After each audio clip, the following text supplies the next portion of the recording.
Hello everyone. I am the storyteller, and I'm here to help you unwind and drift off into a peaceful sleep.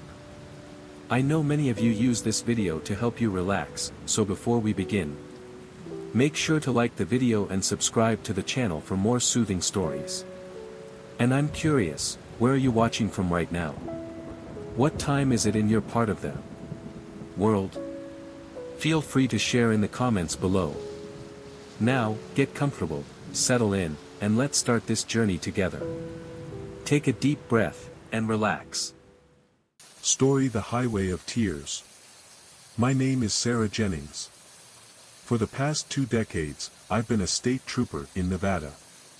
Patrolling the vast stretches of desert roads, witnessing car chases, accidents, and the occasional UFO sighting. The lonely, desolate highways are where I've spent most of my career, and I thought I had seen it all. But nothing could have prepared me for what happened. One fateful night on Highway 50, what locals call the loneliest road in America. It all started like any other night shift. The sky was dark, and the desert stretched out in front of me, empty and silent. As I cruised along, the rhythmic hum of my patrol car was the only sound, broken occasionally by the wind rustling through the brush. The night was still, save for the tumbleweeds rolling across the road, like slow-moving ghosts in the night. Then, my radio crackled to life, breaking the silence. A passing motorist had reported an abandoned vehicle on the side of the highway. Hazard lights blinking. Standard procedure. I would check it out, call for a tow if necessary, and be on my way. As I approached the car, a late-model sedan, I noticed something odd. The engine was still running. The faint glow of the dashboard lights illuminated the vehicle's interior. It looked normal at first, nothing out of place. A half-empty water bottle sat in the cup holder, and a phone was charging on the dashboard. There was a duffel bag in the back seat. No signs of a struggle, no blood, no broken windows. Nothing to suggest foul play. I stepped out of my patrol car, my boots crunching against the gravel. One hand instinctively rested on my holster, a habit formed over years of training. I called out, my voice breaking. The stillness. Hello. Highway patrol. Is anyone there? Only the whisper of the desert wind answered me. I took a few cautious steps toward the vehicle. My flashlight cut through the darkness, illuminating the ground around the car. That's when I saw it. A set of footprints, leading away from the driver's side door. Single, deliberate prints in the dusty earth. They weren't the staggered, stumbling tracks of someone disoriented or injured. No, these were purposeful steps, intentional, as if the person had walked away calmly, without a care in the world. I radioed for backup and began to follow the prints. The field beside the highway was barren, with only scrub brush and hard-packed earth beneath my boots. The footprints were easy to follow in the beam of my flashlight, but as I walked deeper into the field, something didn't feel right. After about 50 yards, the trail just stopped. No trace of the person. No scuff marks, no signs of struggle. Just empty desert stretching out into the darkness. It was as if the person had vanished into thin air. I stood there, frozen for a moment, my mind struggling to make sense of what I was seeing. People don't just vanish, not like this. There had to be an explanation. I widened my search, scanning the area around me. But no matter how far I went, I found nothing. Just undisturbed earth. The footprints had simply ended. By the time backup arrived, I was covered in a thin layer of sweat despite the cool desert air.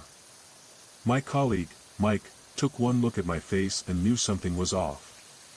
What do we have, Sarah? he asked, his hand instinctively moving toward his holster. I quickly filled him in on the situation. The car. The footprints. The sudden, inexplicable end. Mike looked at the ground, following the trail with his eyes. His voice was low, barely above. A whisper. This is weird. Really weird. We called in forensics. They set up a perimeter around the area, and the next few hours were a blur of activity. Photographs were taken, casts of the footprints were made, and the car was examined. We identified the driver as David Chen, a 37-year-old software engineer from San Francisco. He had been on his way to visit family in Denver. But when we contacted his family, they had no idea where he was. David had no history of mental illness or erratic behavior. His family was as baffled as we were. As dawn broke, casting long shadows across the desert, we were no closer to an explanation. David Chen had simply vanished, leaving behind a running car and a set of footprints that led nowhere. In the days that followed, the investigation intensified. Search parties combed the area. Helicopters with thermal imaging scanned for miles around. We went through David's phone records, his bank statements, and his internet history. Missing persons bulletins went out across multiple states. But there was nothing. No leads. Not a single clue. Theories began to surface, each more outlandish than the last. Some people suggested he'd been abducted by criminals. Others said it was the work of an occult cult, or maybe even aliens. A few even proposed that David had staged his own disappearance. There was talk of secret government experiments, portals to other dimensions. I tried to keep my mind focused on the facts, but the deeper I dug into the case, the stranger things became. A week after David's disappearance, I received an anonymous tip. The caller's voice was trembling, disguised by a modulator.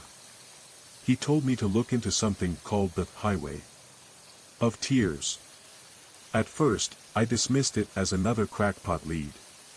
But there was something in the caller's voice, something urgent, that stuck with me.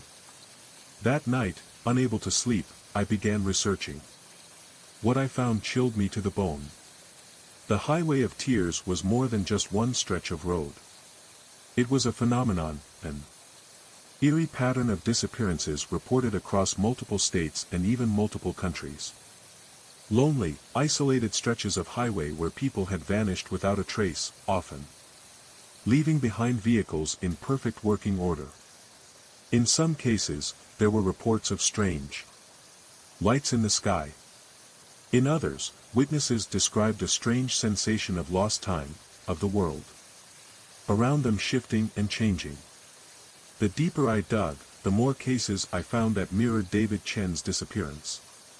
There was a woman in Alaska whose car was found running, her purse still on the seat, and footprints leading into the snow before they stopped abruptly. A truck driver in Australia vanished while making a routine delivery, his rig discovered idling on the side of an outback highway. I started to compile a file, cross-referencing cases and looking for patterns. Most of the disappearances occurred at night. Many were in remote areas, with no witnesses or signs of struggle. In several cases, electronic devices malfunctioned just before the disappearance, radios cutting out, phones losing signal. The more I researched, the more I became consumed by it. My off-duty hours were spent combing through case files, scouring the internet for any new leads. I became jumpy, paranoid. Every time I patrolled that stretch of Highway 50, I found myself scanning the horizon, half expecting to see strange lights or shadowy figures lurking in the distance. My colleagues noticed the change. Mike confronted me about it one night, his concern evident. Sarah, you need to let this go, he said over coffee. The chin case is cold. It's eating you up. I nodded, promising to take some time off to get my head straight. But deep down, I knew I couldn't let it go. I had to find out the truth.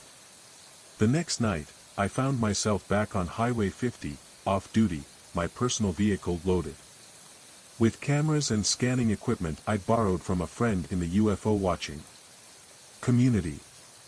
I didn't know what I was expecting to find, proof, maybe.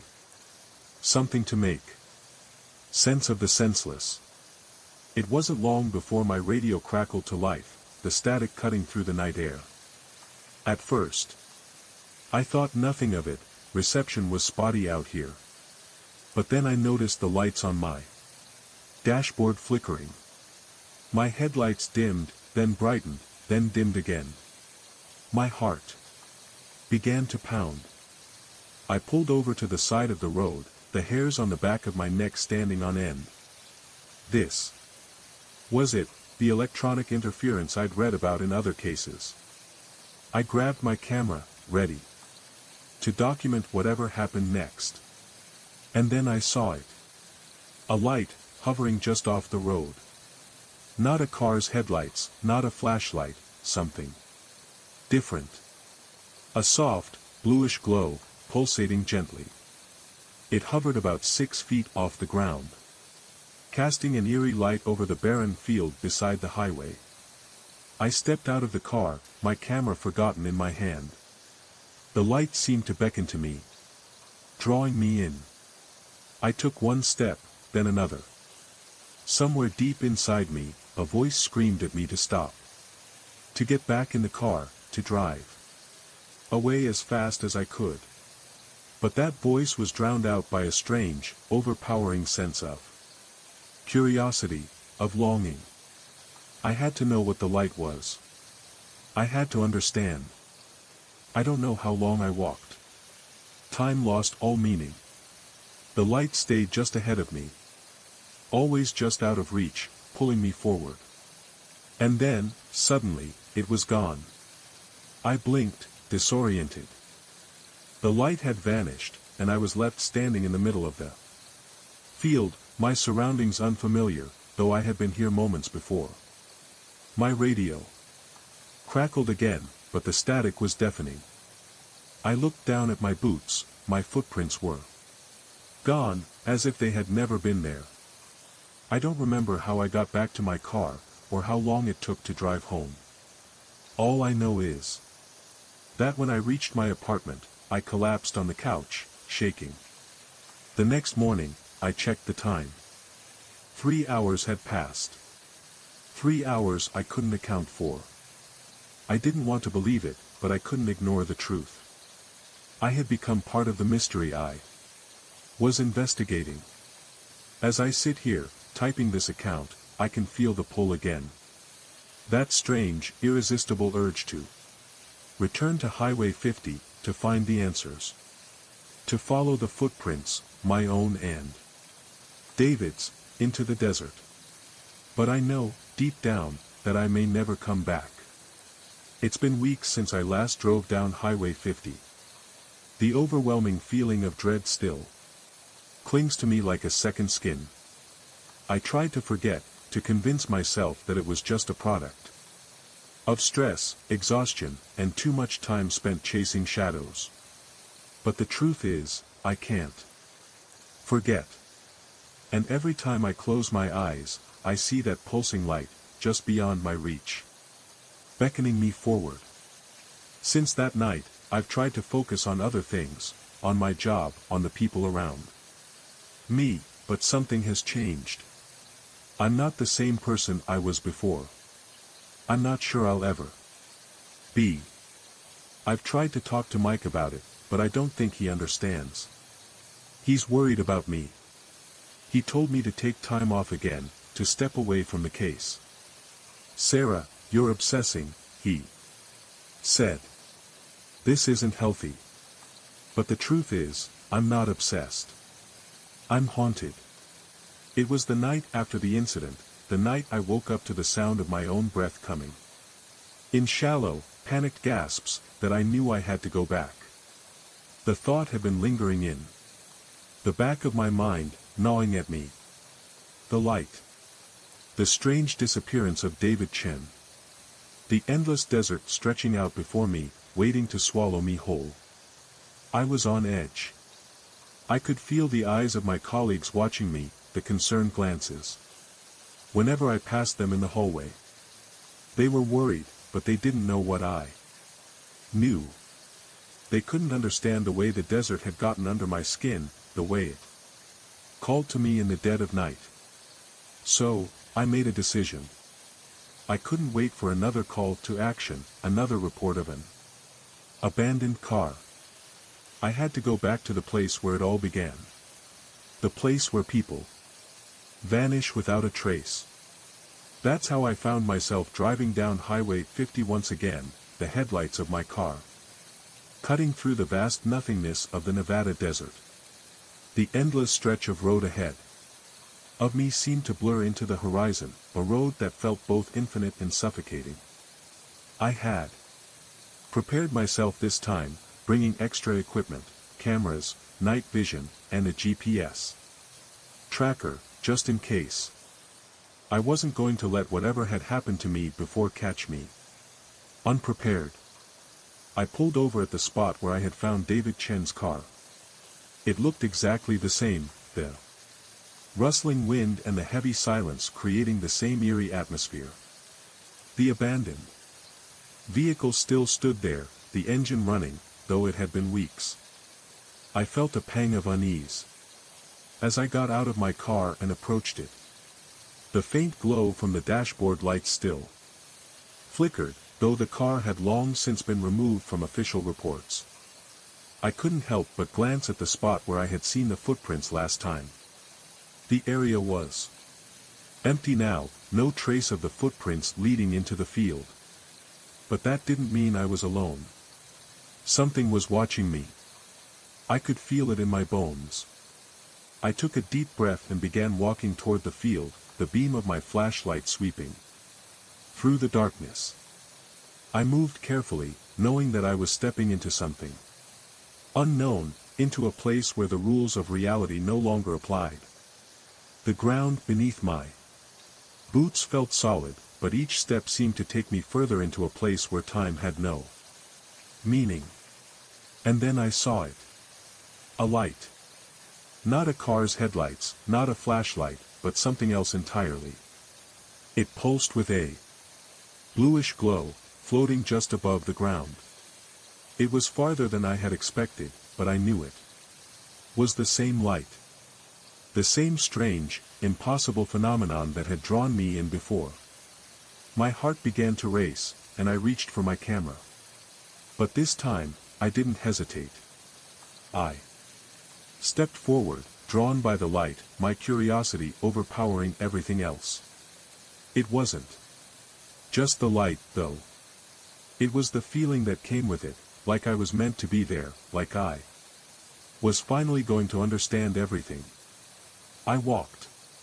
The world around me seemed to disappear as the light moved ahead of me, just out of reach.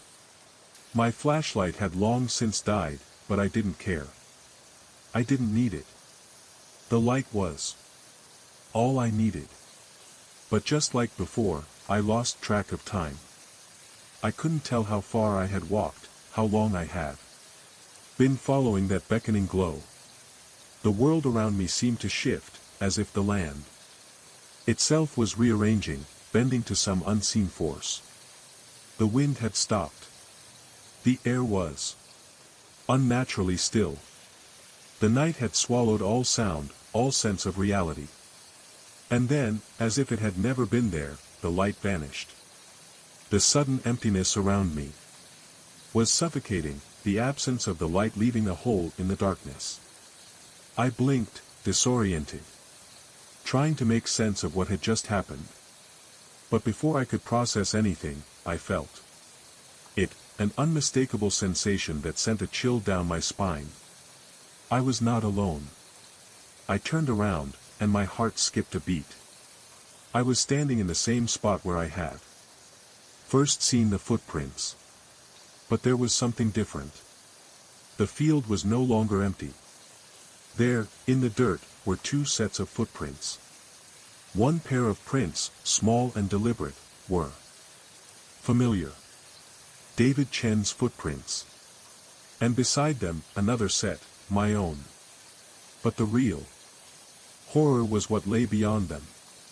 The prints continued for a few steps before stopping. And then, nothing. The ground ahead of me was undisturbed. It was as if whoever had been walking with me had vanished, just like David. I stood frozen, unable to move, my mind racing. How could this be happening?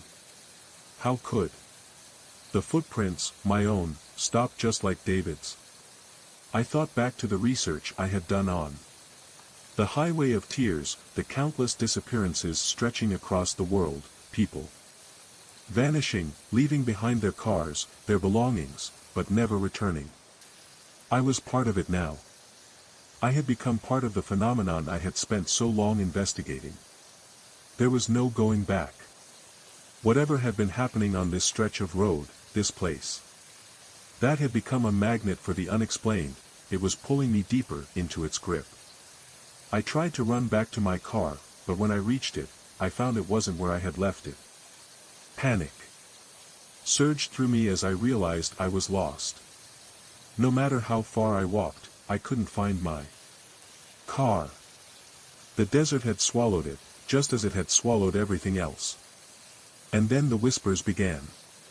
At first, I thought it was just the wind, but as I listened closer, I realized they were voices, faint, distant, but unmistakable. The whispers seemed to come from everywhere, surrounding me. I tried to call out, but my voice was swallowed by the desert. I walked. I don't know how long. Time was meaningless now. The desert had become my world, the air thick with the weight of all the mysteries it held. Each step I took only led me further into the unknown, until finally, I came to a stop. Before me stood the light again. This time, there was no hesitation. I knew what I had to do. With my heart pounding in my chest, I stepped forward, toward the light. I didn't look back. I didn't wonder where I was going. The only thing that mattered now was the light. And as I stepped into it, the world around me dissolved. The desert, the highway, everything vanished into nothingness. I had become just another part of the highway of tears. Another story whispered on the wind, another mystery never solved. But somewhere, out there, if you listen carefully, you can still hear my voice. The light enveloped me, swallowing the darkness around me, and for a moment, I thought I had died. The air grew thick, dense, like it was made of something other than oxygen. My body felt weightless, as though I was floating just beyond the pull of gravity. But the strangest thing wasn't the way I felt, it was the way time seemed to freeze. It wasn't just the stillness of the desert. It was as if the very concept of time had evaporated. There was no past. No future. There was only the present. And yet, the present was wrong. I looked down at my feet. The footprints in the sand, David's prints, my own, none of them made any sense. As if some invisible force had plucked me out of my reality and placed me in this strange void. I could still hear the faint, indistinct whispers, distant voices that seemed to resonate deep within my mind, but there was no source. No one was there. Yet, I felt their presence. A chilling realization crept into my mind, I wasn't supposed to be here. None of us were. The stories I'd uncovered, the patterns of disappearances, they weren't random. It wasn't about a single person vanishing. It was about the road itself, the land, the place. The desert was a trap. It was a place where the boundaries between reality and something darker, something ancient, had been worn down to a fine thread, ready to snap. And when it did, people got caught in it. All of us, including David Chen. And now, me. I tried to scream, but no sound left my mouth. Instead, my breath became shallow, ragged. Panic surged through me, but it wasn't like the fear I had felt before. This was something deeper, something primal. I felt as if I had wandered into a place I wasn't meant to enter, like an intruder in the sanctum of some ancient force. And now, I was paying the price. But then, as the light shimmered around me, I heard something, a faint voice, low and raspy. "You're not alone." I turned toward the sound. For a brief moment, I thought it was my own voice, distorted by the strange space I was in. But no, there was something else. A figure in the distance, faint and wavering like a mirage. A man, his features indistinct, but I could feel his presence, his desperation. "David?" I whispered, though I wasn't sure if I was asking for him or speaking to the space itself. The figure moved toward me, slowly, agonizingly slowly. The closer it got, the clearer the details became. It was David Chen, his face drawn and hollow, eyes wide with terror. But there was something else in his eyes, something that chilled me to my very core. His mouth opened as though to speak, but no sound came out. Instead, his form flickered, like a faulty image on a screen. I reached out instinctively, desperate for any kind of connection. But just before I touched him, he vanished, like a breath of wind, disappearing into the desert. I was left standing in the vast emptiness, the weight of his absence hanging heavy in the air. But his words, his presence, had been enough. "You're not alone." It was as if he was warning me, guiding me. And I knew, in that moment, what I had to do. The land, the light, the whispers, they were not just random phenomena. They were manifestations of something much older, something tied to the earth itself. A curse, a rift in the fabric of reality. A place where the lost could never truly leave. I had been searching for answers, but I had never truly understood the scale of what I was dealing with. This place wasn't just a highway. It was a threshold. A place where people's souls got trapped, unable to pass on. It was a prison, a crossroads between worlds. And in this place, time didn't exist in a linear fashion. People weren't just disappearing, they were being pulled into this void, their very existence erased from the world. I felt the truth sink in with a weight that almost crushed me. If I didn't leave now, I would become part of this world too. I turned, but before I could take a step, the whispers grew louder, more insistent. I could feel their pull, the desire to understand what lay beyond this place. But I couldn't stay. I couldn't allow myself to become another lost soul, another mystery on this forsaken road. The ground beneath me trembled, and I felt the landscape shift again. The air thickened, and I saw it, there, just ahead, a door. It was unlike any door I had seen before. It didn't belong in the desert. It shimmered with an otherworldly glow, as if beckoning me, offering a way out. For a moment, I hesitated. The whispers were growing louder now, a chorus of voices urging me to stay. They told me I was close, that I was on the verge of understanding everything. But I knew better. This wasn't the end of the mystery. This was just another trap. I took a deep breath and ran toward the door. Every instinct told me to turn back, but I pushed forward, fighting against the suffocating pull of the desert. My feet hit the ground harder. Now, my legs heavy, but I kept going. I reached the door, my hand trembling as I grasped the handle. For the briefest moment, I felt the weight of all the souls trapped in this place, the lost, the confused, the terrified. But I didn't stop. I twisted the handle and opened the door.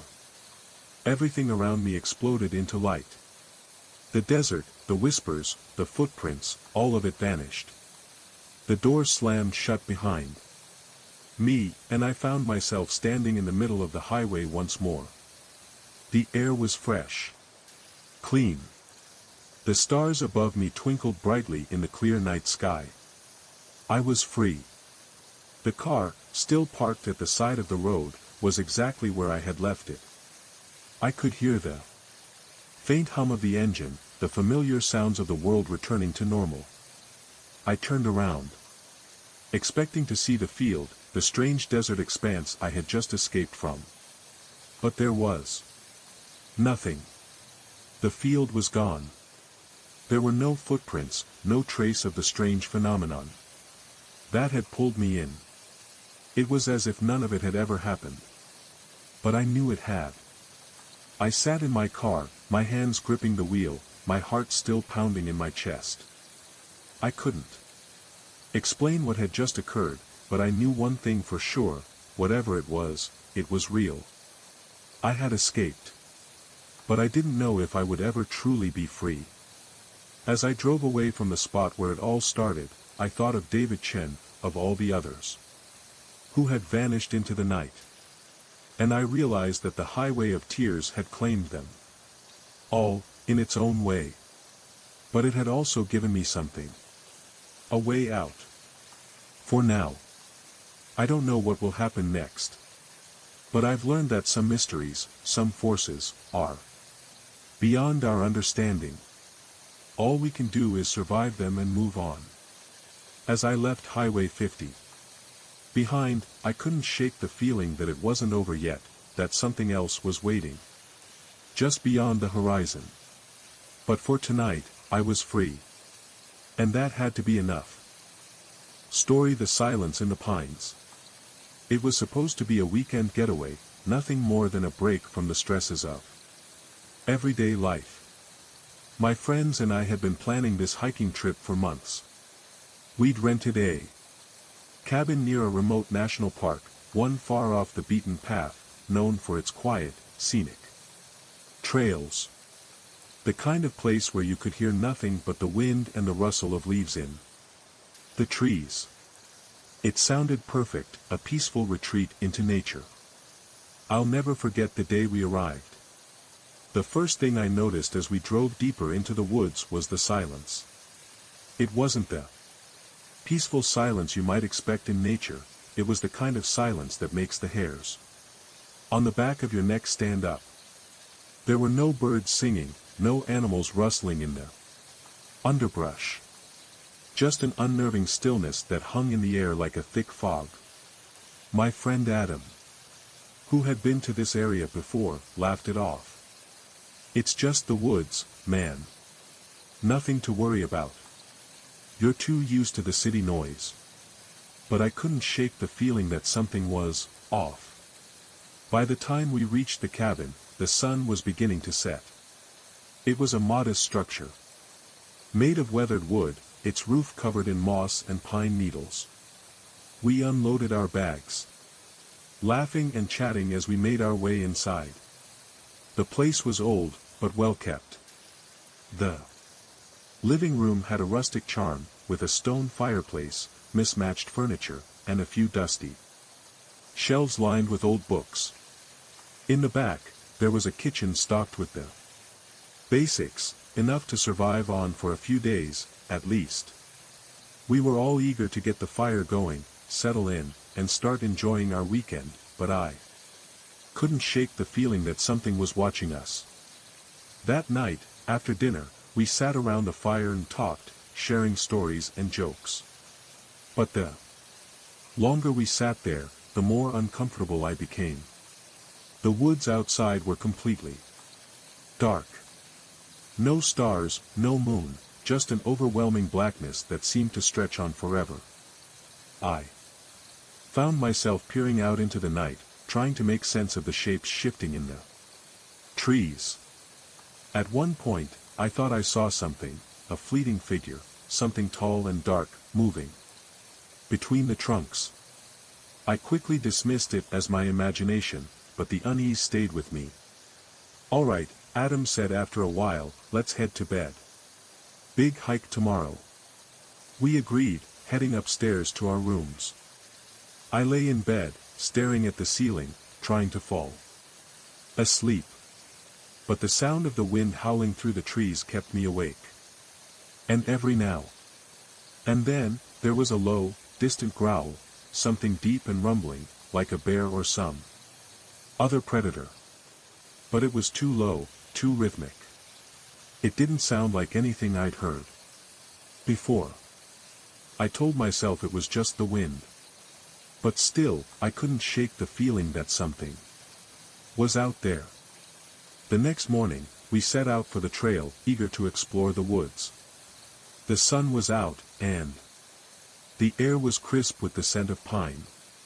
The trail was wide and easy at first, but as we went deeper into the forest, it narrowed, winding around thick trees and over moss-covered rocks. It was beautiful, but the deeper we went, the more oppressive the silence became. No birds. No insects, no rustling in the leaves. Just the sound of our footsteps on the dirt trail. By noon, we reached a clearing, a perfect spot for a break. The trees opened up to reveal a small pond, its surface still and glassy, reflecting the clear blue sky. We sat down by the water, unpacking our sandwiches and enjoying the moment. But it didn't last long. Adam was the first to notice it. "Hey, guys, look at this." He was crouching by the edge of the pond, examining something in the mud. We all got up and walked over to see what he had found. There, pressed into the soft earth, was a large footprint. It was deep, clearly fresh, and much larger than any human footprint I'd ever seen. It looked like it had been made by something massive, something with claws. Maybe a bear? I suggested, though even as I said it, I didn't believe it. The print was far too large. And there were no claw marks that a bear would leave. It was smooth, almost, too clean. Adam shrugged. "Probably. It's a big forest, right?" But something about it felt wrong. I couldn't shake the feeling that the woods were hiding something. That night, things got worse. We had returned to the cabin, laughing off the weird footprint as nothing more than a strange animal, but none of us felt at ease. The air was thick with tension. I couldn't stop thinking about the footprint, and the more I thought about it, the more it seemed to haunt me. I kept checking the windows, the door, looking for something, anything, that would explain the fear gnawing at me. Around midnight, I woke to a strange sound. It wasn't the wind, and it wasn't the trees. It was a low, guttural growl, like something was pacing outside. My heart stopped, and I lay perfectly still, trying to listen. The sound was getting closer, circling the cabin. It was like whatever it was knew we were inside. It was hunting us. I could hear Adam shifting in his bed across the room. A few minutes later, he whispered, "You hear that?" I nodded, not trusting my voice. We waited, listening as the growl got louder, the creature growing bolder in its approach. It scraped at the walls, just outside the window, claws dragging against wood. Then it stopped. Complete silence. "Did it leave?" I whispered. "I don't think so," Adam replied. Suddenly, there was a loud bang on the door, making me jump in fright. I rushed over to the window and peered out into the dark. I couldn't see anything, but I felt its presence, something massive, lurking just beyond the cabin's reach. I grabbed a flashlight, hoping to get a better look, but before I could even turn it on, the growl came again, this time much closer, just outside the door. "We need to leave," Adam said, his voice tense with panic. "Now." We didn't hesitate. We grabbed our packs and ran out the back door, heading into the woods. The trail we'd walked earlier was our best bet to get to safety. But as we sprinted through the trees, I could hear it, something huge crashing through the forest behind us. It wasn't moving like a normal animal. It was deliberate, calculating. It knew where we were. We stumbled through the dark woods, tripping over roots and branches, barely able to keep our footing. Every now and then, I would catch a glimpse of glowing eyes in the distance, watching us, waiting for the right moment. We ran for what felt like hours, not stopping until we reached a small clearing.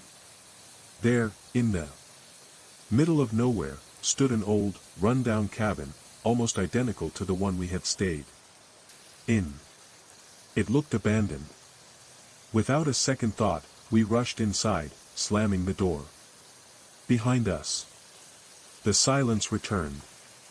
But it wasn't a peaceful silence. It was the kind of silence that presses in on you, that fills every corner of your mind with dread. Outside, the creature prowled, testing the walls, sniffing at the air. We could hear it pacing around the cabin, its growls sending chills through my body. "We can't stay here," I said, but I knew there was nowhere else to go. Hours passed, and the creature never left. We rationed what little food we had, but I knew we couldn't survive much longer like this. The creature was waiting us out, and we were trapped. Then, just as I was beginning to lose hope, I saw something, a faint light in the distance. I couldn't tell if it was real, or if I was imagining it, but I had to try. "We need to make a run for it," I said, my voice shaking. "There's someone out there. We can make it." With no other choice, we gathered what little we had and bolted for the light. Every step was a struggle as the growls grew louder behind us. I could feel the ground trembling beneath my feet as whatever it was closed in. When we finally reached the source of the light, I couldn't believe my eyes. There, in the middle of the woods, was a rescue team, flashing lights illuminating the trees around us. We were saved. But as I looked back, I couldn't shake the feeling that the creature was still out there, watching us from the shadows. I'll never know what it was that hunted us in those woods. But one thing is certain, the forest holds secrets, and some of them are better left undisturbed. The days that followed were a blur of confusion and exhaustion. The rescue team had led us out of the woods, guiding us through the dense forest and back to their trucks. By the time we reached the park headquarters, we were all too tired to do anything but collapse. The authorities were concerned, but they didn't ask many questions. After all, we were the ones who had been lost. No one knew what had really happened. The forest rangers didn't seem to understand the fear in our eyes, the fear of something that we could not explain. They chalked it up to our minds playing tricks, the result of isolation and panic. But I knew what we'd seen. I knew what had chased us, what had nearly killed us. We were placed in a local hotel, given food and water, and told to rest. No one spoke much. After that, even Adam, who had been our most vocal skeptic. He seemed shaken, his usual bravado gone. I couldn't blame him. Whatever had hunted us in those woods wasn't something that could be easily explained away. It wasn't until late that evening, when the sun dipped below the horizon, that things took a turn for the worse. It was around midnight when the phone rang. The hotel room was dark, and I could hear the hum of the air conditioning in the background. I had just started to doze off, when the sound of the phone vibrating against the nightstand made my heart skip a beat. Groggily, I answered. Hello. Alex, it's Sarah. You need to listen to me. Now. Her voice was panicked, strained with fear. I sat up immediately, my mind racing. What's going on? Is everything okay? No, it's not, Sarah replied quickly, her voice barely above a whisper. I just got a call. From the ranger station. I felt a cold wave of dread wash over me. End quote. What do you mean? The ranger station? Why? Would they be calling you? End quote. Because they found something. Something they didn't expect. Something out in the woods. Alex, this thing, it's still out there. It never left. I froze, my pulse quickening. What do you mean it never left? They think it followed us, Sarah whispered, her voice trembling. The tracks from the cabin, they didn't stop at the clearing. They continued for miles, right into the park. There. Not sure how far it's gone, but they've had reports from hikers. Strange sounds. People. Vanishing. There's been no official word, but they're all terrified, Alex. Something is out. There, something wrong. I swallowed hard, trying to process what Sarah was saying. The last few days felt like a fog. But the horror we experienced, those glowing eyes, the growl, the way it seemed to know where we were, was as clear in my mind as if it had happened an hour ago. We need to go back, Sarah continued, we can't just leave it like this. I hesitated for a moment, staring into the dark hotel room. You're serious? You want us to go back there? Sarah's voice became urgent. It's not just about us anymore. It's bigger than that. The Rangers, they're not saying it, but I know they're scared. There's something wrong with that place. We have to figure out what it is before it finds someone else. I rubbed my eyes, exhaustion weighing heavily on my shoulders, but there was no way I could ignore what Sarah was saying. The truth was, I knew she was right. We had barely escaped, and if we didn't do something, this creature, whatever it was, could harm more people. All right, I said, my voice hoarse. I'll talk to Adam and the others. We're going back. By morning, we were on the road again. Adam, Sarah, and I had agreed to return to the park. The thought of facing that thing again terrified me, but there was a pull, an urgency I couldn't ignore. The creature was still out there, and if we didn't confront it, it might never stop hunting. The ranger station, where we had been briefed about the situation, had been placed on lockdown. They had found signs of the creature, large tracks, scattered debris, and what looked like shredded tree bark, almost like the creature had been marking its territory. But there was still no solid identification. The rangers didn't know what it was, but they all seemed to fear it. We've never had anything like this before, Ranger Harris, the lead investigator, told us. The tracks they don't make sense. Too large for any known predator in this region. And the behavior, it's unnatural. Whatever it is, it's tracking something. What does that mean? Adam asked, his brow furrowed. Ranger Harris looked uncomfortable, like he was trying to piece together an answer he wasn't ready to give. It means we think this thing is following something. And it's been following you. We left the ranger station with more questions than answers. As we headed deeper into the park, the eerie silence returned, that unsettling feeling that something was watching us. It was as if the woods themselves were holding their breath. We trekked back toward the area where we had encountered the creature, the place where we had found the abandoned cabin. As we neared the clearing, we saw something that made my stomach drop, a fresh set of tracks leading away from the cabin. But this time, the tracks were different. The footprints were more defined, the claws sharper. And they seemed to be leading somewhere. Over here, Sarah whispered, pointing toward a narrow trail that veered off into the woods. We followed, the sense of dread building with each step. The trail twisted and turned, and it was impossible to tell how far the creature had gone. As we moved deeper into the forest, we came upon a strange structure, a crumbling stone circle hidden in the trees, overgrown with vines and moss.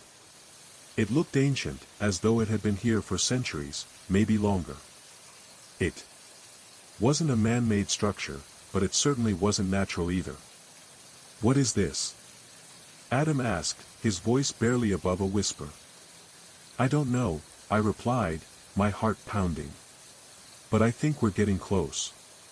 As we stood in the center of the stone circle, the air grew thick with tension. And that's when we heard it, the unmistakable sound of growling, echoing in the trees. It was distant at first, but it was getting closer. Suddenly, the ground beneath us shook. And in the clearing ahead, we saw it. The creature. But this time, it wasn't alone. The creature that emerged from the shadows wasn't the same as the one we had seen in the woods. It had grown larger, its fur thicker, its eyes glowing with a malevolent energy. And behind it, lurking just out of view, was something even worse, a second, smaller creature. Only half-formed, as though it had been in the process of being born. "We have to stop it," Sarah said, her voice barely audible. Before we could react, the creature lunged. Its claws were sharp, its mouth gaping wide with rows of jagged teeth. We scattered, running in different directions, hoping to confuse it. I heard Adam yell behind me, and I turned just in time to see him tackled to the ground by the larger beast. It was on him in an instant, its weight crushing him into the dirt. I could see the fear in his eyes, but I couldn't get to him in time. "Help him!" Sarah screamed, but I was frozen in place, watching the beast rip into Adam. That's when the smaller creature made its move. It darted toward me, its eyes filled with hunger and malice. But as it closed the distance, something strange happened. Sarah, who had been far behind, stepped forward. She grabbed a nearby branch and swung it with all her might, striking the creature across the face. The creature recoiled, stunned for a moment. Sarah grabbed my arm. "We need to go now." We ran. We didn't look back, even when we heard Adam's final scream. There was nothing we could do. The creature was too strong, too fast. We ran until our legs burned, until we reached the safety of the ranger station once more. We told them everything, the truth about the creature, the stone circle, the unnatural connection between them. But no one believed us. They said it was just a story, just our minds playing tricks on us. But I know what I saw.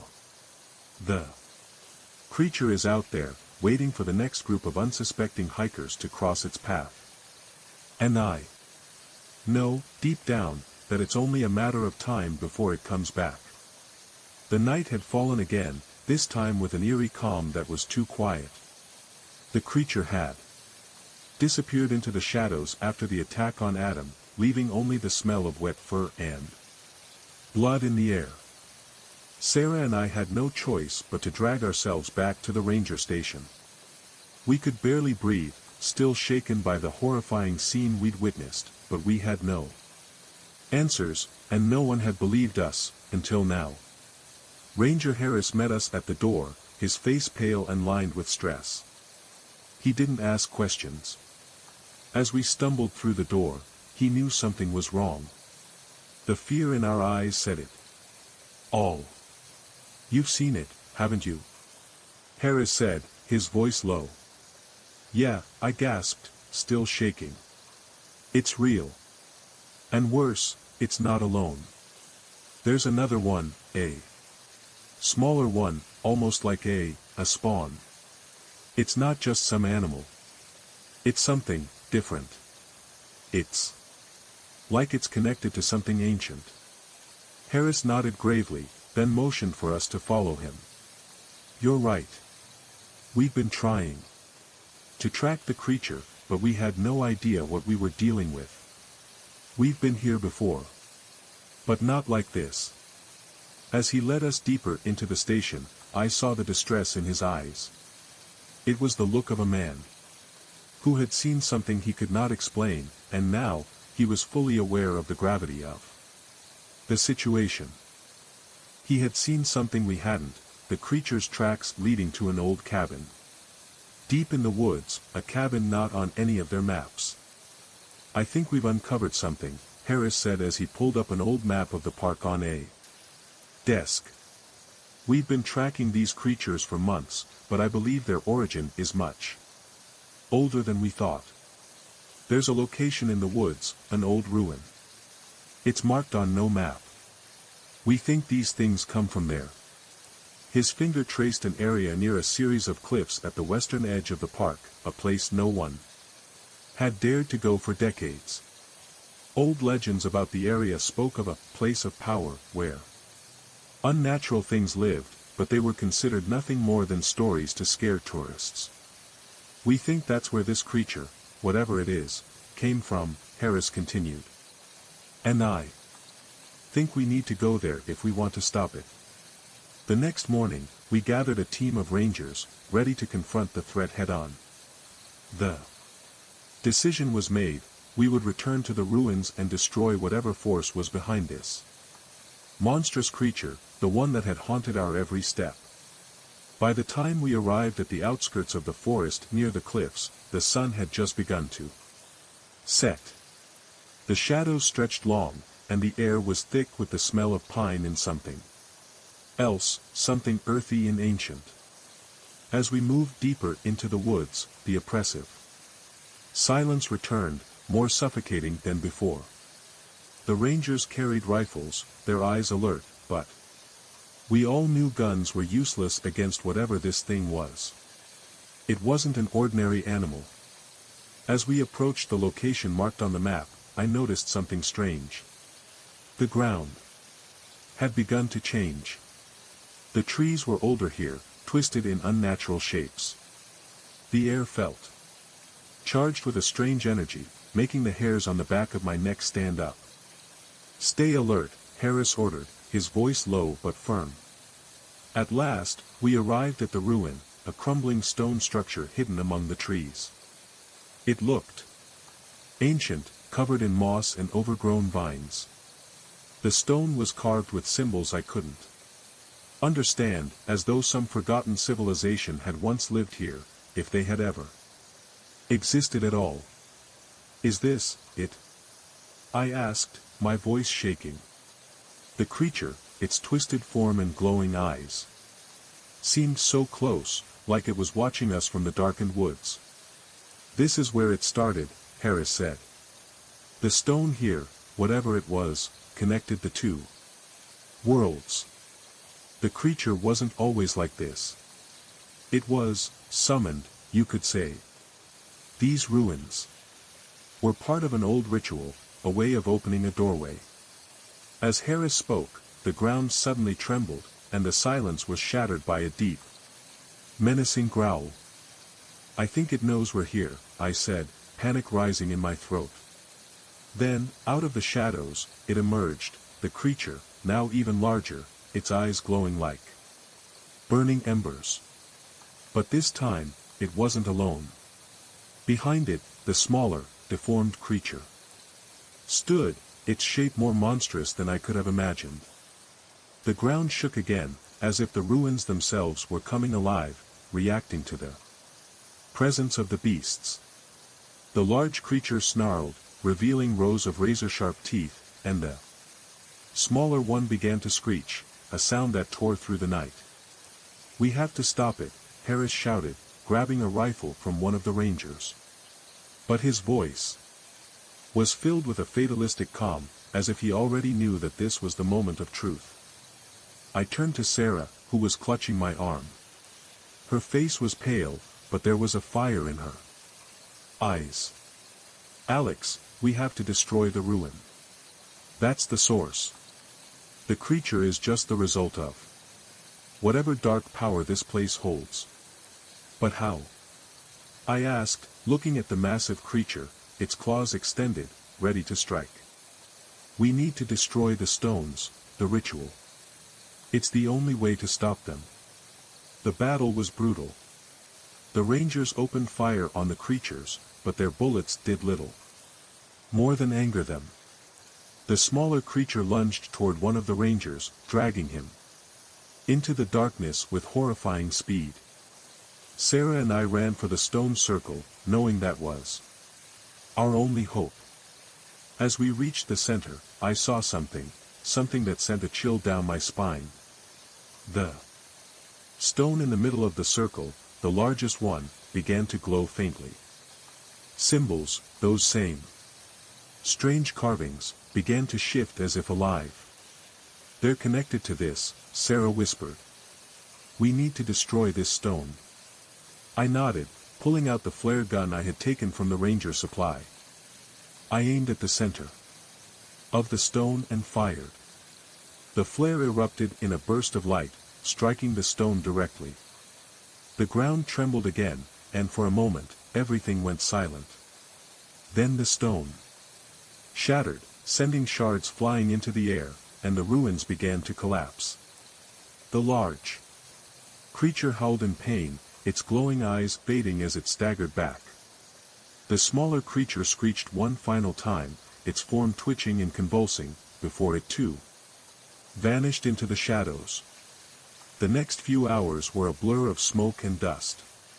When the ruins finally crumbled to the ground, we were left standing in the clearing, breathless and covered in dirt. The creatures were gone. Whatever dark force had held them in this place had been broken. The Rangers found the bodies of the fallen, and we were able to bring them back for proper burial.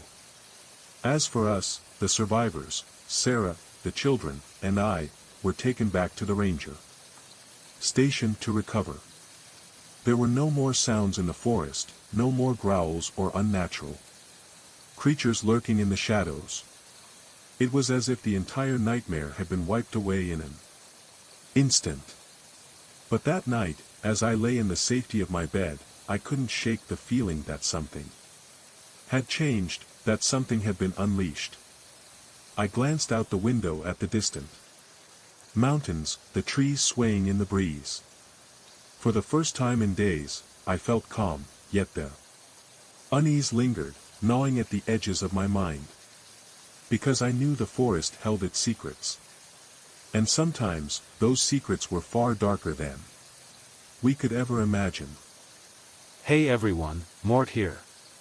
Thanks so much for tuning in and listening to tonight's stories. I really hope you enjoyed them. If you did, it would mean a lot to me if you could drop a like and hit that subscribe button. And if you made it all the way to the end and aren't subscribed yet, well, that'd be awesome too. I put out new videos every week, so I hope you'll stick around. A huge thanks to my amazing members and patrons. You guys rock, and your names are right there on the screen. If you like this video, I think you'll enjoy this one too, so why not give it a watch? Stay awesome, and I'll see you in the next one.